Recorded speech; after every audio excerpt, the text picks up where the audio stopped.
Sehat semuanya?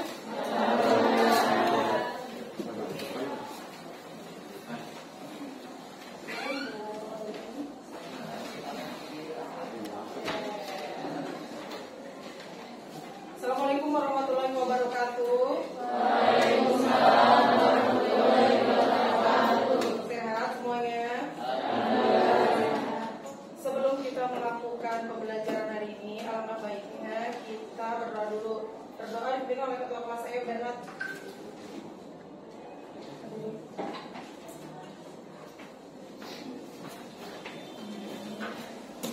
Sebelum kita mulai, alangkah baiknya kita berdoa. Berdoa mulai.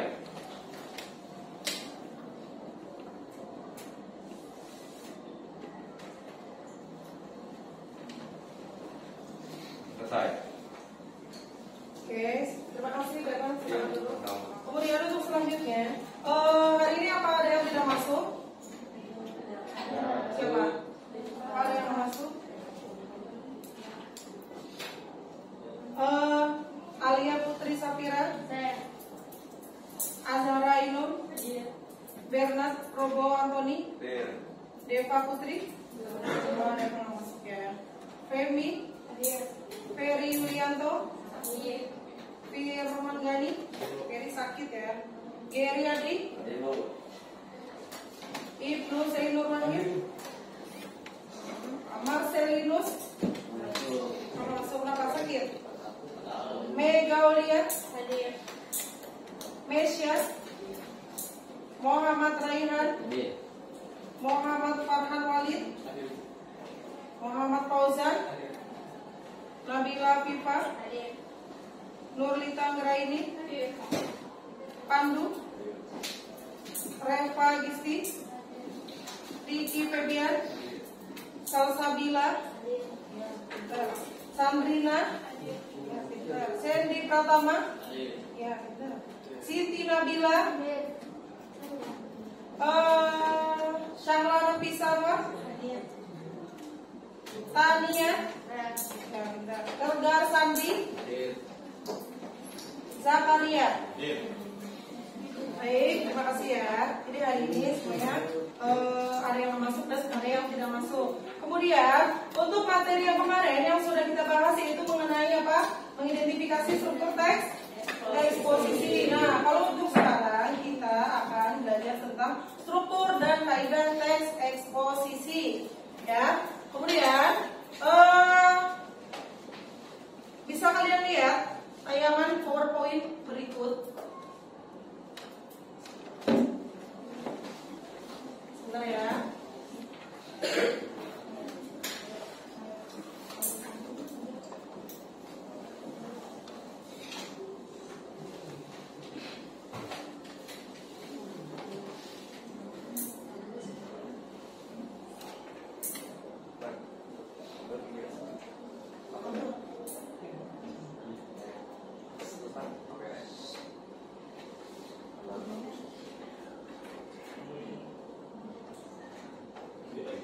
Pakai tahu?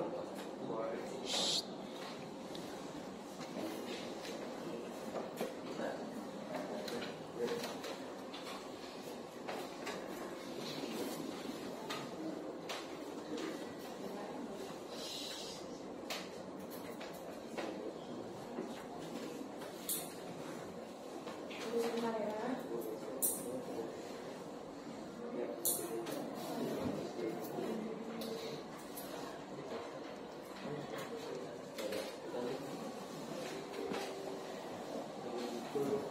Oke, jadi bisa kalian yang sudah boleh share, silakan kalian lihat di WhatsApp group, silakan bisa kalian lihat ya nanti. Kemudian untuk KD yang kita pelajari hari ini yaitu KD 3.4, yaitu mengenai struktur dan kaidah teks, menganalisis struktur dan kaidah teks eksposisi dengan benar. Kemudian tujuan pembelajaran pada KD ini yaitu yang pertama menganalisis struktur teks eksposisi dengan benar. Kemudian yang kedua, menganalisis kaidah pembahasan teks eksposisi dengan benar dengan model pembelajaran learning ya. Dan diskusi tanya jawab, metode diskusi tanya jawab. Kemudian bisa kalian lihat juga yang sudah Bu Ainur sampaikan bahwa di situ ada 2 teks ya. Di situ ada 2 teks. Bisa kalian lihat di situ ada 2 teks eksposisi dan teks deskripsi. Bisa kalian lihat di kertas yang sudah dibagikan. Coba kalian lihat.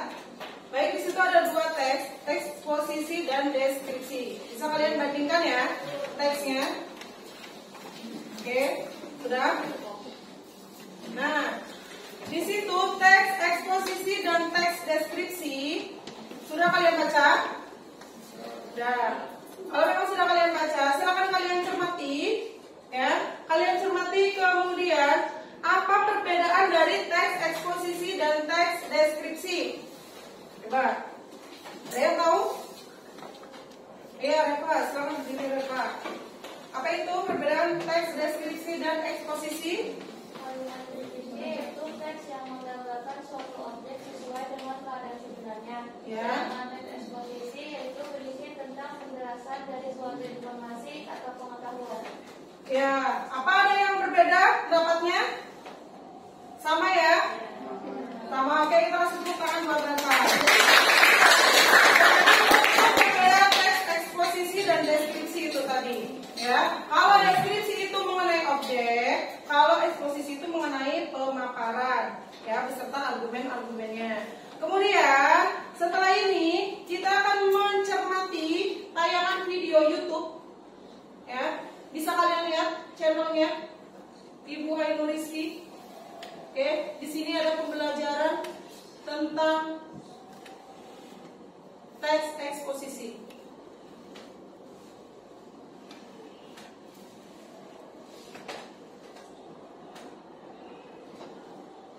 Sudah? Oke, di sini ada 3.4 menganalisis struktur dan kaidah pembahasan teks eksposisi dengan benar.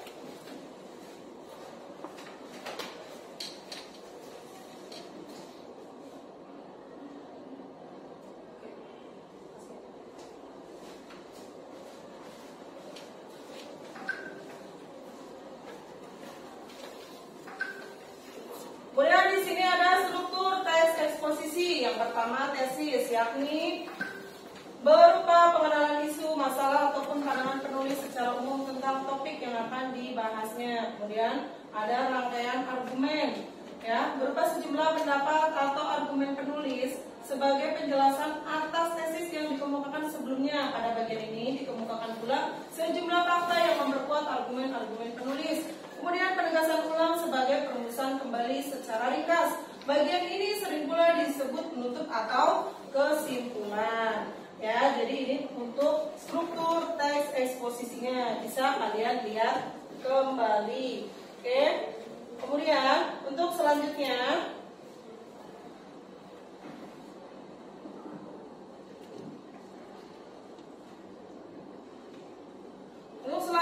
kaidah kebahasaan teks eksposisi. Di sini ada ciri-ciri kebahasaan teks eksposisi.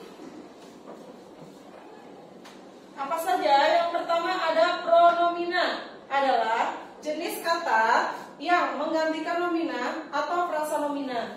Nah, yang pertama pronomina persona, kata ganti orang. Jadi pronomina persona itu kata ganti orang dibagi menjadi 2, yaitu persona tunggal, ia, dia, ada, kamu, aku, saudaranya, ya, muku dan si. Dan persona jamak. Jadi persona jamak itu untuk keseluruhan, ya.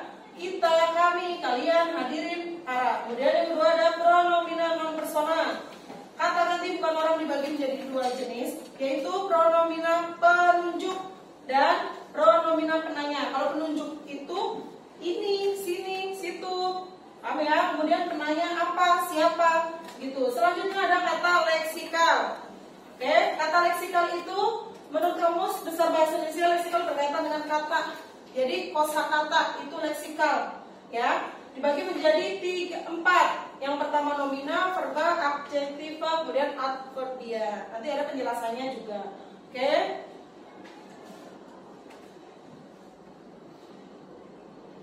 Nah, ini dia penjelasannya tentang nomina atau kata benda. Nomina merupakan kata yang mengacu pada benda, baik nyata maupun abstrak. Dalam kalimat nomina berkedudukan sebagai subjek. Dilihat dari bentuk dan maknanya, ada yang berbentuk nomina dasar maupun nomina turunan. Nah ini dia ada contohnya, ya. Nomina dasar contohnya gambar, meja, rumah dan pisau. Kemudian nomina turunan contohnya perbuatan. Jadi kalau untuk nomina turunan itu ditandai dengan adanya kata fiksasi atau imbuhan. Selanjutnya ada kata verba. Ya, kata verba itu kata kerja. Verba merupakan kata-kata yang mengandung makna dasar perbuatan, proses, dan keadaan yang bukan sifat. Dalam kalimat biasanya berfungsi sebagai predikat. Nah ini verba dibedakan menjadi dua. Verba dasar merupakan verba yang belum mengalami proses morfologis, jadi benar-benar kosakata saja, ya, tapi berkaitan dengan kata kerja.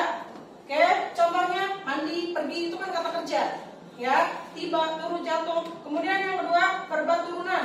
Nah, verba turunan ini ada imbuhan me pada awal kalimat, ya, menetur, mendarat, berlayar, berjuang, kemudian memukul, makan, cuci muka, dan membertanggungjawabkan. Jadi ada gabungan dari dua kalimat kata kerja. Paham ya?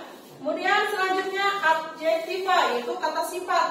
Bisa kalian baca juga, simak. Adjektiva merupakan kata yang dipakai untuk mengungkapkan sifat atau keadaan orang, benda, dan binatang. Contohnya cantik, gagah, indah, menawan, berlebihan, lunak, lebar, luas, negatif, positif, jernih, dingin, dan jelek. Ini adalah kata sifat, ya. Kalau misalnya dari kata sifat buah, apa? Rasanya apa?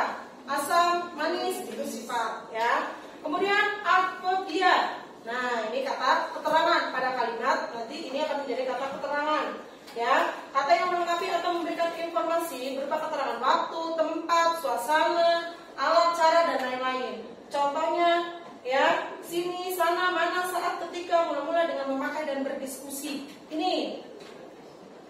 Kemudian selanjutnya ada kalimat aktif, transitif, dan intransitif. Nah, kalimat aktifnya sendiri ini pengertiannya kalimat yang subjeknya melakukan pekerjaan. Jadi nanti ini fungsinya sebagai predikat. Oke. Kemudian ada pengertiannya, kalimat aktif transitif adalah kalimat yang harus memiliki atau menghadirkan fungsi objek.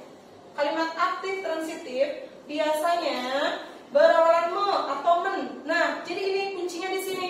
Kalimat ini berupa kalimat aktif yang dapat diubah dalam kalimat pasif. Contoh, setiap siswa harus memiliki sifat. Nah, itu kuncinya, memiliki, ya. Sifat terpuji. Ini namanya kalimat aktif transitif. Kemudian sifat terpuji harus dimiliki oleh setiap siswa. Jadi bisa dipasifkan, ya, yang tadinya pasif bisa diaktifkan gitu. Kemudian ada setiap siswa predikat harus memiliki objek sifat terpuji, ya. Kemudian kalimat kedua merupakan bentuk pasif. Sifat terpuji, subjek, predikatnya harus dimiliki objeknya setiap siswa.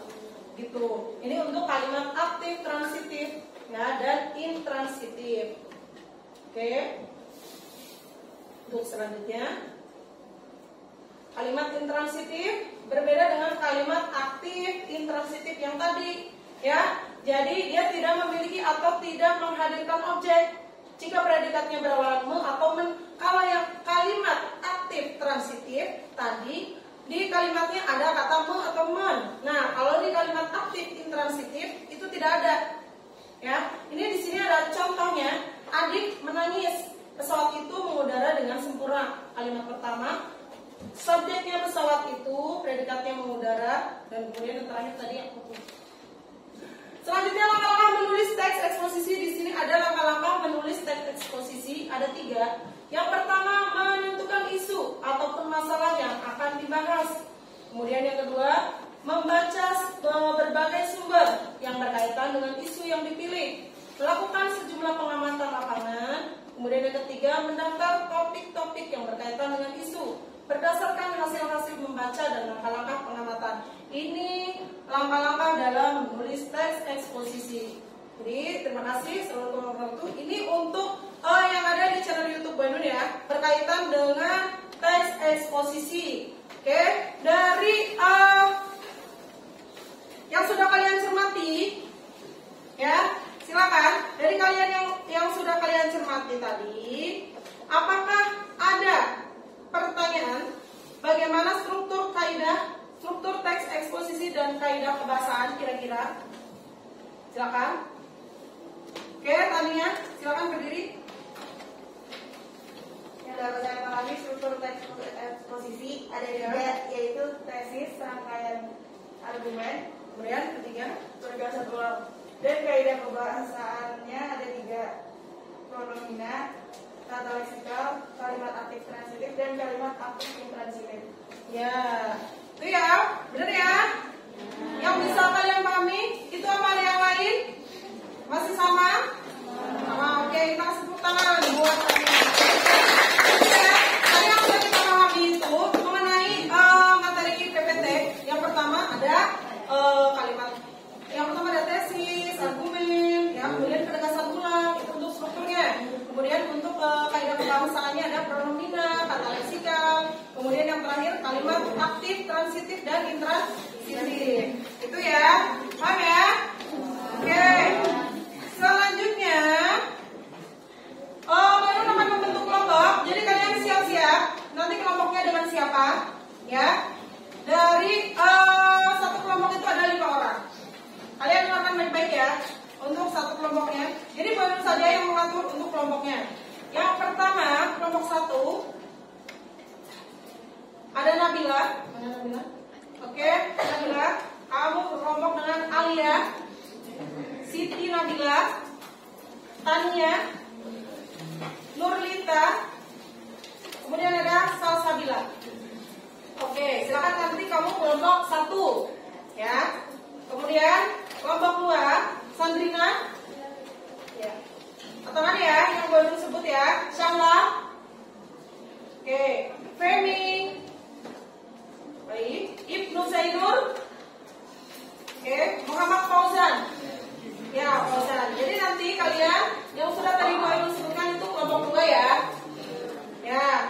Selanjutnya kelompok 3, Muhammad Raihan. Oke, Raihan bersama dengan Rian Darmawan.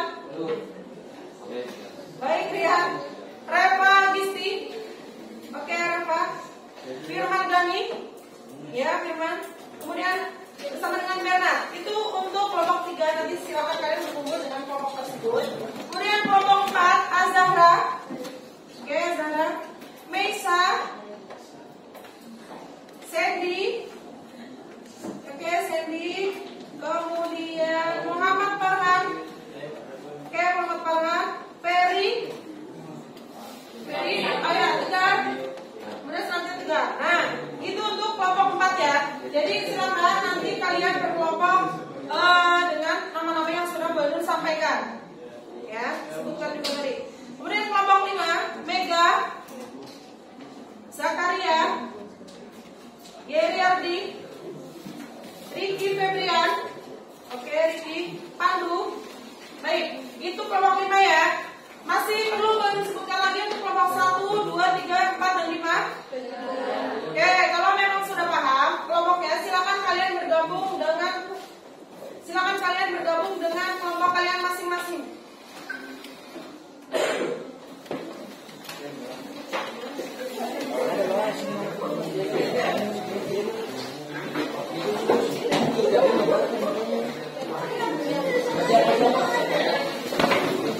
Silakan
beralih ke halaman selanjutnya. Oke, di halaman selanjutnya itu ada teks eksposisi. Ya. Oke, ada teks eksposisi. Kemudian dari teks eksposisi tersebut kalian baca atau cermati dengan baik. Ya, kalian baca atau cermati dengan baik. Setelah itu sudah dilihat ya, kalian baca dan cermati dengan baik. Setelah itu ada tugasnya diskusi kelompok. Yang pertama, analisislah struktur teks tersebut dengan mengisi tabel berikut. Jadi di sini ada analisis teks eksposisi berkaitan dengan strukturnya. Paham? Kemudian yang kedua yaitu berkaitan dengan kaidah kebahasaannya. Ya, silakan kalian bersama dengan teman kalian berdiskusi kelompok mengenai struktur dan kaidah kebahasaannya. Bisa dilihat ya. Ini jadi nanti kalian isi. Oke, di situ ada petunjuknya, petunjuk belajarnya. Paham ya? Oke, paham. Dan kemudian kalian bisa melihat nanti contohnya di buku halaman 68. Ya. Oke, kalian bisa melihat contohnya di buku belajar kalian. Oke, buku paket kalian itu halaman 68. Itu di situ ada contoh. Ya. Di situ ada contohnya. Oke, sudah. Contohnya tentang apa? Judulnya? Yang di buku tulis? Contohnya? Iya, pembangunan dan bencana lingkungan. Jadi itu ya, yang ada di buku itu contohnya. Jadi ada contoh yang memang sudah dianalisis di halaman 68. Itu berkaitan dengan contohnya. Yang sudah kita pelajari, oke? Semuanya silakan dikerjakan.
lagi, bagus. Kelompoknya kelompoknya tadinya sudah selesai tapi nggak? Kelompok 1 sudah. Oke, berarti koreksi lagi ya. Berarti ada yang sudah selesai, ada yang belum selesai. Kita sampai jam 9. Maaf, sampai jam sampai jam 9 nanti. Kalau sudah selesai, langsung dikumpulkan ya. Kemudian kita akan presentasi.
Gesek-gesek.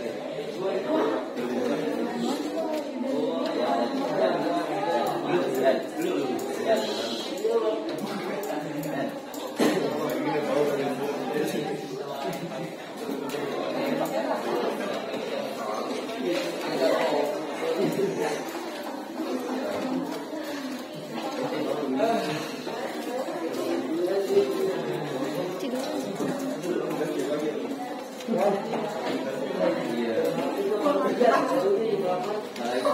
sudah selesai semuanya.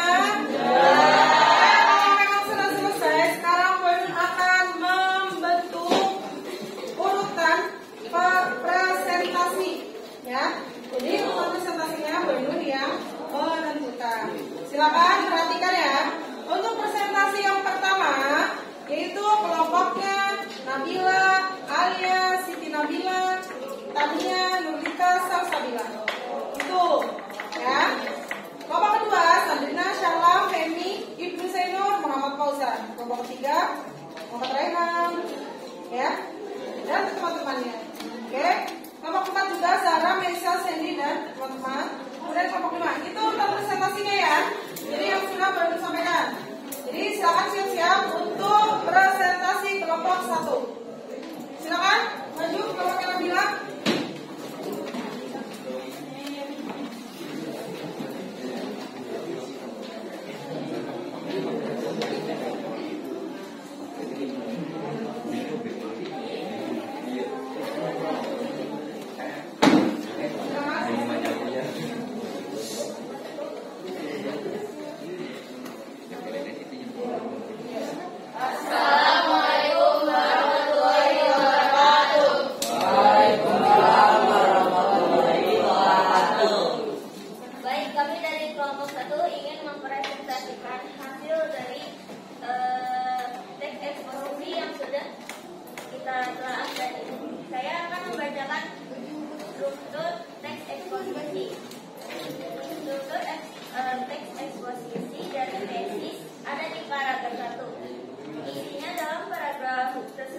Mengenalkan permasalahan utama yaitu tentang vitamin C dan manfaatnya bagi kesehatan tubuh.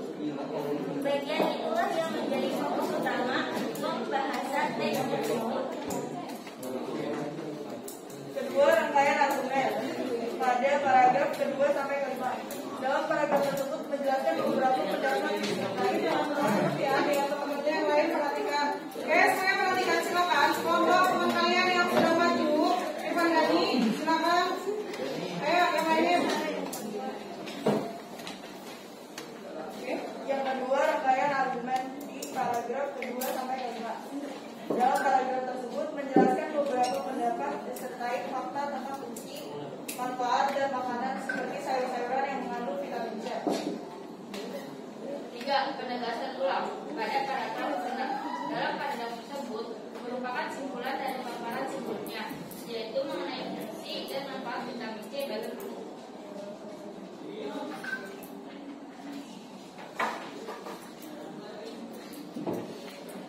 Kaidah pembacaan pada teks eksekusi terdapat ada penjelasan. 1. Pronomina. Pronomina persona kata ganti kata. Persona tunggal yaitu iya. Persona jamak Anda, orang dewasa, sama saudara. 2. Pronomina persona. Pronomina penunjuk yaitu ini. Pronomina penanya apa? 2. Lesikal. 1. Nomina kata benda. Nomina dasar yaitu air, buah, sayur. Nomina turunan yaitu kesehatan, makanan, kekurangan, minum tunggal, menyerahkan, konsumsinya, berlebihan, kebutuhan, merasakan, kemulalan, pendarahan, berlebihan. 2. Verba kata kerja. Verba dasar yaitu bentuk, cegah, konsumsi. Verba turunan yaitu membantu, cegah, konsumsi. 3. Adjektif kata sifat yaitu asam, larut. 4. Adverbia atau kata kerja yaitu keterangan.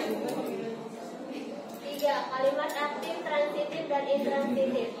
Kalimat aktif intransitif. 1. Mengonsumsi vitamin C dapat bermanfaat bagi tubuh. Vitamin C dikonsumsi dapat bermanfaat. 2. Kalimat aktif intransitif. Fungsi vitamin C sangat bervarian bagi tubuh.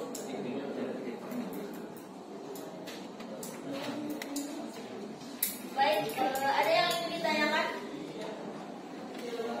Ya, jangan. Ya, silakan Bapak Pajara. Waalaikumsalam warahmatullahi wabarakatuh.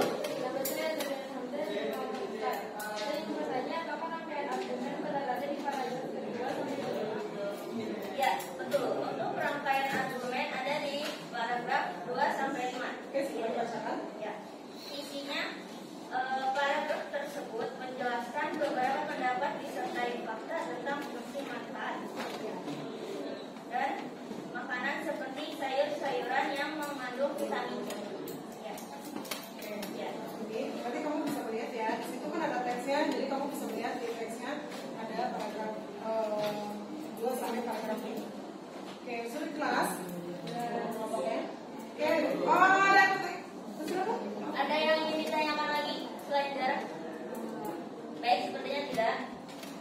Jadi mari kita akhiri. Mohon maaf sebelumnya jika ada kata-kata yang salah. Wassalamualaikum warahmatullahi wabarakatuh. Waalaikumsalam warahmatullahi wabarakatuh. Oke semuanya, silakan kita beri tepuk tangan untuk kelompok 1 ya.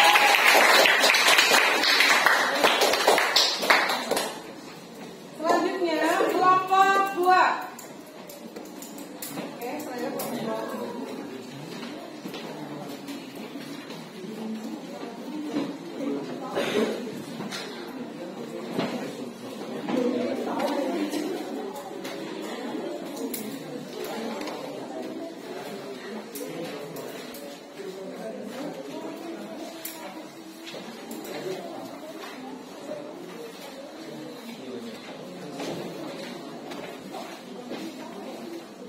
Assalamualaikum warahmatullahi wabarakatuh. Waalaikumsalam warahmatullahi wabarakatuh.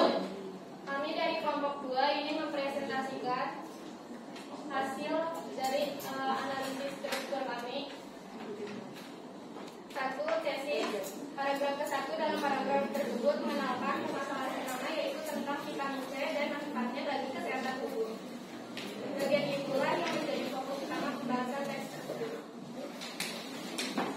2. Rangkaian argumen paragraf 11 sampai di paragraf 5. Dalam paragraf tersebut menjelaskan beberapa pendapat disertai fakta tentang fungsi, manfaat, dan makanan seperti sayur sayuran yang mengandung vitamin C. 3. Penegasan ulang. Terdapat di paragraf 6. Dalam paragraf tersebut merupakan simpulan dari paparan sebelumnya yaitu mengenai fungsi dan manfaat vitamin C bagi tubuh. Berikut kaitan pembahasan pada teks eksposisi. 1. Pronomina. Pronomina persona mendekati orang. Persona tunggal. Iya. Persona jamak Anda orang dewasa atau saudara. 2. Pronomina dan persona. Pronomina petunjuk. Ini pronomina tanya apa? Pronomina petunjuknya umum. 2. Kata lain tunggal. Nomina kata benda. Nomina dasar air, buah, sayur. Nomina turunan. Sedangkan nomina kekurangan keperluan penyerapan konsumsinya. Nomina hidup turunan menunjukkan manfaat pengaruh penanganan benar-benar. 2. Yang ketiga kata dasar bantu mencegah konsumsi. Kata turunan membantu mencegah konsumsi.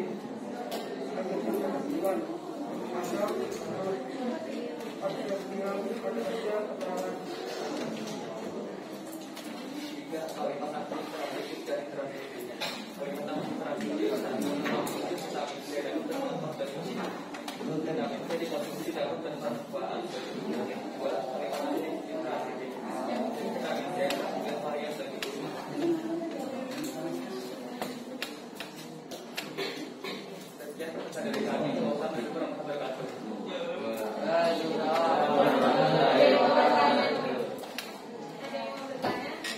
Oke, silakan kelompok bertanya.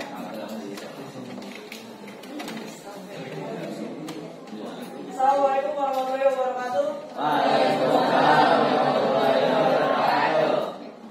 Saya tanya Yuni dari kelompok 1 ingin bertanya apakah struktur teks penegasan pulau ada di paragraf ke-6.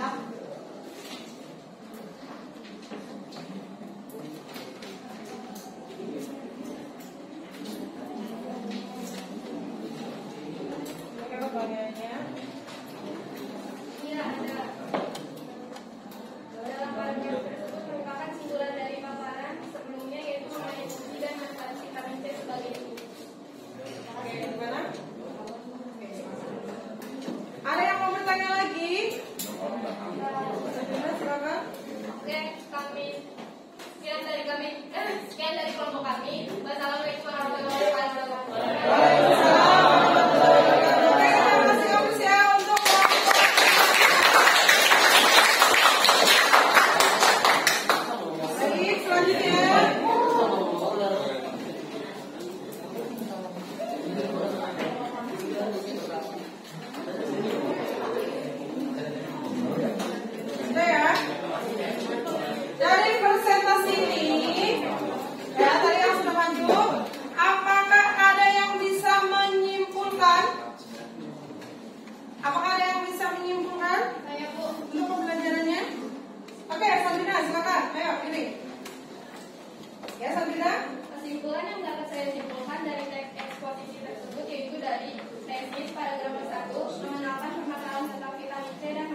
Selanjutnya terdapat verba dasar yaitu bantu, cegah, konsumsi. Verba turunan yaitu membantu, mencegah, mengonsumsi.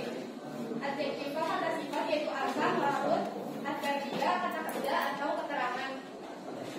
Kalimat aktif transitif dan intransitif bukti pada teks. Kalimat aktif transitif 1. Mengonsumsi vitamin C dapat bermanfaat bagi tubuh. Vitamin C dikonsumsi dapat bermanfaat bagi tubuh. 2. Kalimat aktif intransitif fungsi vitamin C sangat berkalian bagi tubuh. Nah, baik ya. Jadi itu kesimpulannya yang bisa disampaikan oleh Sabrina untuk pembelajaran kali ini, yaitu berkaitan dengan struktur dan kaidah teks eksposisi. Ya, apa saja strukturnya? Yang pertama itu ada penegasan, ada basis, kemudian rangkaian argumen dan penegasan ulang. Kemudian untuk kaidah pembahasannya ada pronomina, kemudian ada kata leksikal, yang terakhir yaitu ada kalimat aktif transitif dan kalimat aktif intransitif. Itu ya. Selanjutnya silakan kalian duduk di tempat masing-masing. Untuk presentasi hari ini sudah selesai.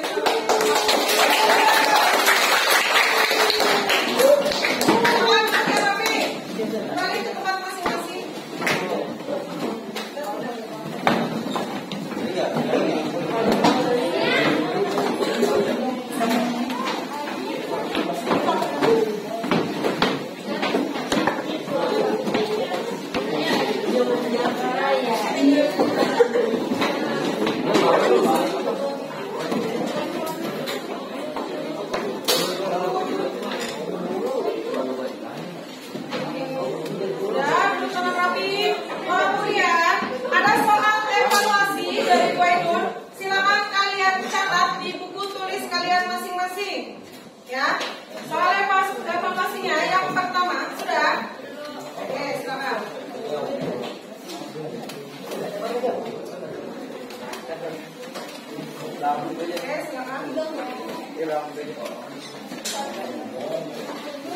Dari buka penulisnya,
kaidah pembahasannya.